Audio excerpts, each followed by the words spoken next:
કે તમને એવું કીધું છે કે જો x માઇનસ 5 બરાબર 1/x હોય તો x પ્લસ 1/x ની કિંમત શોધો. આવો પ્રશ્ન અગર તમને પૂછ્યો હોય, પછી આપણે આ એક્ઝામ્પલ ઉપર આવીએ. ક્લિયર? પેલા અગર માની લો કે આ પ્રશ્ન આપણને પૂછ્યો છે તો આપણે શું કરવાનું, ધ્યાનથી સાંભળજો. હવે અહીંયા થોડુંક લોજિક દોડાવવાનું છે, બીજું કશું નથી.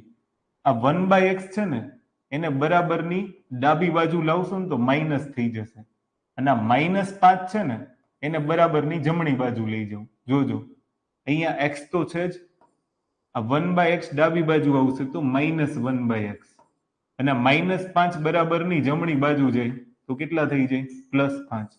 હવે કદાચ તમને રકમ સમજ પડશે કે x - 1/x બરાબર 5 હોય તો x + 1/x માટે શું કરવાનું? તો કે વર્ગમૂળની અંદર તમારે પહેલા આનો સ્ક્વેર કરવાનો.